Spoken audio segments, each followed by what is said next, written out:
नमस्कार, मैं इस वक्त राजधानी रांची में हूँ और हमारे साथ बातचीत करने के लिए भाजपा के fire brand leader Kamlesh Ram ji हैं। जानते हैं कि कांग्रेस के वोटर यात्रा को लेकर बीजेपी को इतना दिक्कत क्यों हो रही है, क्यों कांग्रेस को इन लोग नीचा दिखाने का काम कर रहे हैं, काहे ऐसा कर रहे हैं कांग्रेस दा? देखिए, वोटर या अधिकार यात्रा जो बिहार में कांग्रेस और राष्ट्रीय जनता दल के लोग निकाले हैं, इससे साफ झलकता है कि कांग्रेस और राजद के पास विकास जैसे कोई मुद्दे पर चुनाव नहीं लड़ने जा रहे हैं और ये लोग बिहार की जनता को गुमराह कर रहे हैं। जबकि बिहार में आदरणीय नीतीश कुमार जी लगातार विकास की नई गाथाएं लिख रहे हैं और बिहार की जनता समझती है इस बात को कि किस प्रकार से लालू यादव जी का जंगल राज बिहार में था। सरेआम गोली मार दिया जाता था, उनके विधायक लोग रंगदारी मांगते थे, जनता परेशान था। तो ऐसे परिस्थिति के बाद नीतीश कुमार जी बिहार के बागडोर को संभाले और वहां सुशासन लाए और सुशासन बिहार की जनता को बेहद पसंद आ रही है और फिर से बिहार की जनता नीतीश कुमार के हाथ को मजबूत करके एनडीए की सरकार बनाना चाहती है।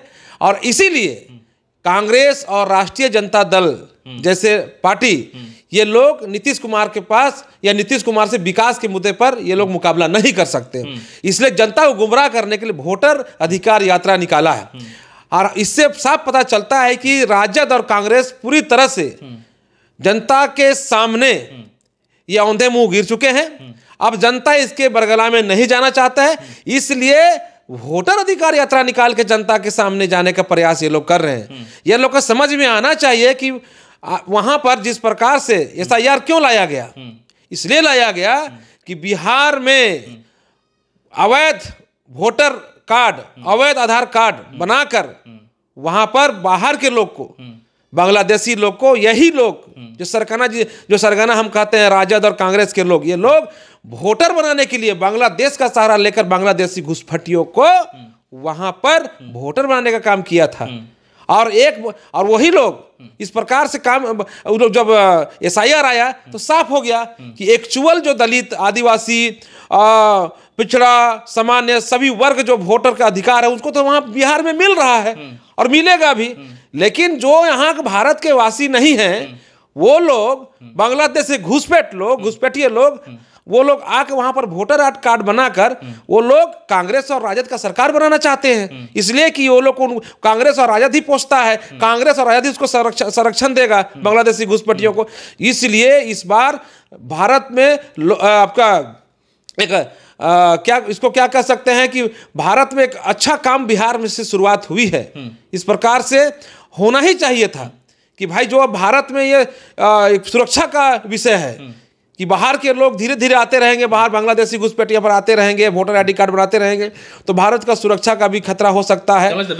इसलिए मैं कहता हूं कि वोटर अधिकार यात्रा ये लोग जो निकाले हैं उसको बिहार की जनता एक्सपोज कर दिया है और एक्सपोज करने के कारण का है कि ये लोग का नेताओं अलबल बात बोल रहे हैं। अच्छा, आप लोग बिहार में गठबंधन करने का जरूरत है? आपके भाजपा इतना बड़ा ब्रांड लीडर है, आपका प्रधानमंत्री नरेंद्र मोदी देश के प्रधानमंत्री हैं और इतने बड़े चेहरा है, फिर बिहार में गठबंधन करने की क्या जरूरत है आप लोग? देखिए, भारतीय जनता पार्टी एक ऐसा पार्टी है, ऐसा दल है जो राष्ट्र प्रथम की भाव से काम करता है और जो भी अन्य दल विचारधारा अगर हमसे मिलता जुलता है राष्ट्र प्रथम के, तो उनके साथ मिलकर और मजबूत करने की बात है। भारतीय जनता पार्टी मजबूत है, लेकिन और अगर मजबूत करने के लिए अन्य दल आते हैं तो इसको स्वीकार करनी चाहिए। इसलिए भारतीय जनता पार्टी एनडीए वहां पर बहुत मजबूत है। जो दल राष्ट्र प्रथम और विकास, बिहार का विकास चाहते हैं, वैसे दल एकजुट होकर बीजेपी के साथ खड़ा होते हैं तो निश्चित तौर पर वो गठबंधन मजबूत होता है। दरभंगा में एक सभा होती है और उसमें देश के प्रधानमंत्री का कांग्रेस के कार्यकर्ता द्वारा गाली गलौज किया जाता है, उसमें क्या कहिए? देखिए, कांग्रेस पार्टी का एक दिवालियापन है और ये लोग लोकतंत्र को नहीं मानते हैं और ये लोग हमेशा आप देखते होंगे सुप्रीम कोर्ट, चुनाव आयोग, तमाम को ये लोग कटघरे में खड़ा करते हैं, प्रश्न चिन्ह इस पर खड़ा करते हैं। ये लोग हमेशा आदरणीय देश के प्रधानमंत्री जी को संसद के अंदर भी हो या संसद की बाहर हो, सार्वजनिक मंचों पर हो, पहले भी मोदी जी को बहुत गाली दी है। कांग्रेस पार्टी के नेता लोग को लगता है कि गाली देने से हम अपना राजनीति मजबूत कर लेंगे और हम सत्ता में आ जाएंगे, तो कांग्रेस पार्टी की भूल है। भारत एक स्वस्थ लोकतंत्र को मानता है और आज भारत बहुत मजबूत हो रहा है, देश दुनिया में भारत का नाम आगे हो रहा है और मोदी जी उनको आगे बढ़ा रहे हैं। और जब आप मोदी जी किस प्रकार का गाली देंगे और आपको लगेगा तो गिरफ्तार कर लिया, फिर बीजेपी बतंगड़ क्यों बना रहे हैं? वही बात बता रहे हैं ना, गाली देखकर आप चाहते हैं कि राजनीति चमकाना ये स्वीकार नहीं की जाएगी बिहार की धरती पर और भारत देश की धरती पर। हम स्पष्ट कह देना चाहते हैं, राहुल गांधी जी आप चुनाव लड़िए, आप नरेंद्र मोदी जी से मुकाबला करना करिए तो राजनीतिक रूप से करिए, उनसे आप मुद्दे पर बात करिए, विकास के मुद्दे पर बात कीजिए। उनकी मां नहीं है, उनके मां को गाली देकर इस प्रकार से आप देश को एक दुनिया के नज़र पे आप झुकाने का काम किए हैं।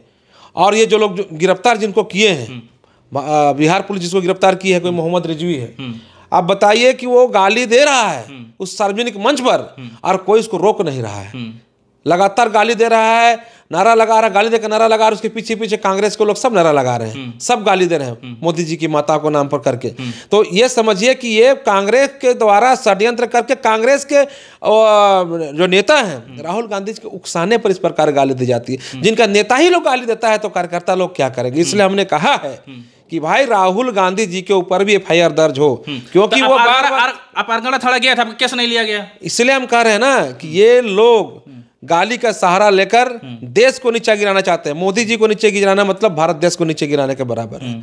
अब चूंकि मैं प्रदेश कार्यालय में था, मैं वीडियो देख रहा था, तो वीडियो जैसे व्हाट्सएप में आया, मैं वीडियो देखा, तो मैं जहां वीडियो देखा उसी बगल थाना में हम मुकदमा दर्ज कराने जाएंगे। भाई वीडियो कहाँ का है, क्या है, मोदी जी को गाली दिया जा रहा है, इसको लेकर हम केस करने गए। देखिए कांग्रेस का लोगो लगा हुआ था, तरगोड़ा थाना में केस लेने से मना कर दिया। झारखंड भी एक जंगल राज का उदाहरण है, यहाँ पर मुकदमा दर्ज करने जाएंगे तो मुकदमा दर्ज नहीं होगा। तो मुकदमा दर्ज क्यों नहीं होगा? तो हमने पूछा, तो हम समझ गए उनके बात करने के मंशा से, भाई कांग्रेस पार्टी की यहाँ सरकार है, उसका नेता का तो मुकदमा दर्ज ये लोग नहीं करेंगे। उसके बाद ये लोग मुकदमा दर्ज नहीं लिए, लेकिन हमने कहा कि भाई यहाँ मुकदमा दर्ज नहीं होगा, लेकिन आने वाला समय में बिहार और देश की जनता कांग्रेस का चरित्र को तो जान रही है और हम लोग बताएंगे ही। आप मुकदमा दर्ज आज नहीं लेंगे, लेकिन आज आपका समय है, मुकदमा दर्ज नहीं लीजिए, लेकिन जब हम लोग का समय आएगा, जनता का समय आएगा, तब सच को सच कहा ही जाएगा। ये बात है, आने वाला समय में हम लोग बिहार के साथ साथ अन्य राज्यों में ये कांग्रेस का जो चरित्र है, जो गाली देकर राजनीति करना चाहते हैं, और ऐसा प्रधानमंत्री जी को, जो प्रधानमंत्री देश दुनिया में भारत को आगे बढ़ा रहा है, जहां पर आज अमन चैन है देश के अंदर, जहां पर आप देख सकते हैं कि पूरे दुनिया का देश हाथ फैलाकर भारत की ओर देख रहा है, आज भारत आत्मनिर्भर हो रहा है, वैसा देश के प्रधानमंत्री को गाली देना क्या मतलब है कि भारत देश को गाली देने का, देश को अपने देश में देश को गाली देने के बराबर है। इसलिए कि प्रधानमंत्री हैं, प्रधानमंत्री के साइन से राहुल गांधी जी को सुरक्षा जो मिला है, राहुल गांधी जी को साथ आना जाना करते हैं, या जो भी है देश के नागरिक जो होगा, जब प्रधानमंत्री का कलम से ही होता है, और वो प्रधानमंत्री के कलम से होता है, आप प्रधानमंत्री को ही गाली देंगे? मुझे बहुत आहत हुआ कि आप प्रधानमंत्री को गाली न मत दीजिए, आप उसे मुकाबला कीजिए, राजनीतिक मुकाबला कीजिए, ये गलत बात है। नगरीय आंदोलन के लेकर जो आंदोलन किए थे, उन मंत्री इरफान अंसारी जी कह रहे हैं जितने लोग गए थे सब बाहरी लोग को आप लोग पैसे देकर बुलवाए थे। इरफान अंसारी जी एक प्रकार से अयोग्य नेता हैं, डॉक्टर हैं, डॉक्टर अयोग्य नेता हैं, अयोग्य डॉक्टर भी हैं। पिताजी उनका नेता थे तो वो विधायक बने, विधायक के बाद मंत्री बने। उनको ना स्वास्थ्य विभाग संभालने आता है, ना स्वास्थ्य के बारे ABCD आता है। आला रख देने से तो डॉक्टर नहीं हो जाता है। वो आदमी एक प्रकार से झारखंड के लिए बहुत, एक प्रकार से बोले झारखंड के लिए एक प्रकार से अवसाद है। झारखंड को स्वास्थ्य मंत्री इरफान अंसारी जैसे ओथ लिए, झारखंड का स्वास्थ्य पूरी तरह से फेल हो गया। इरफान अंसारी कह रहे हैं डॉक्टर का फायदा झारखंड को मिलेगा, हम खुद डॉक्टर हैं बोलते हैं। वही बात बोल रहे हैं कि वो किसी प्रकार का काम ही नहीं कर सकते हैं। वो इरफान अंसारी जी घर में बैठे रहे, ना वो नेतागिरी कर सकते हैं, ना वो डॉक्टरीगिरी कर सकते हैं, ना किसी प्रकार काम कर सकते हैं। वो काम का आदमी ही नहीं है। इसलिए बताइए उनका बयान अब देखते हैं कि नगरी आंदोलन में कह रहा है कि भाई बाहर के लोग कोई लोग आंदोलन में लाया था, और उसी के पुलिस केस करता 85 लोग में, तो सब तो लोकल लोग पर केस किया है। और उसे वही लोग कहते थे कि भाई 20 लोग हैं आंदोलन में गांव के लोग, तो गांव के लोग 85 में तो लगभग 50 से 60 लोग गांव के लोग को केस किए हैं। तो इरफान अंसारी जी को बताना चाहिए कि आप जो कहे थे कि आंदोलन बाहर के लोग आए थे, तो बाहर के लोग पर केस काहे नहीं किए? आप तो खाली 85 लोग खाली स्थानीय लोग पर केस कर दिए, एक भी बाहरी आपको केस करने से मैं दिखा नहीं। आप बोलते कुछ हैं और केस कुछ और करते हैं। मतलब ये साफ है कि आप डर गए हैं, आप समझ गए कि नगरी आंदोलन बड़ा हो चुका है। अब नगरी आंदोलन जनता इसको आगे बढ़ा रहा है, अब नगरी छोड़ना पड़ेगा। ये बात इरफान अंसारी जी समझ गए हैं। इरफान अंसारी जी का बयान को कोई मतलब इससे झारखंड में नहीं रखता है, उनका बयान को कोई महत्व नहीं देता है। कल का बयान उनको हम देखे, वो बोले हैं कि राहुल गांधी की इशारा करेंगे तो भाजपा का तमाम कार्यालय को हम ढा देंगे, गिरा देंगे। बताइए इनका सोच। एक संवैधानिक पद पर मंत्री हैं, अब वो इस प्रकार की बात करते हैं, तो अब उनके कार्यकर्ता लोग क्या करेंगे? तो इसलिए बोले कि उन्हें कार्यकर्ता लायक है, ना मंत्री लायक है, ना विधायक लायक है, उनको तो रखना ही नहीं चाहिए। झारखंड के लिए तो, झारखंड को तो बदनाम कर रहे हो ऐसा मंत्री। अब बताइए ना, आप राहुल गांधी इशारा करेंगे तो हम पूरा भाजपा कार्यालय का तोड़ देंगे, ये कोई भाषा है बोलने का? ये भाषा सही नहीं है। चलिए, हमारे साथ कमलेश राम जी जुड़े हुए थे, भाजपा के एक फायर ब्रांड लीडर जुड़े हुए थे। इनका बात आपको कैसे लगा? आप लोग अच्छा लगा तो वीडियो को ज़्यादा शेयर कर दीजिएगा और कमेंट जरूर कीजिएगा। तब तक के लिए बने रहिए। जोहार, नमस्कार। कमलेश साहब बहुत बहुत धन्यवाद इतना समय देने के लिए। धन्यवाद।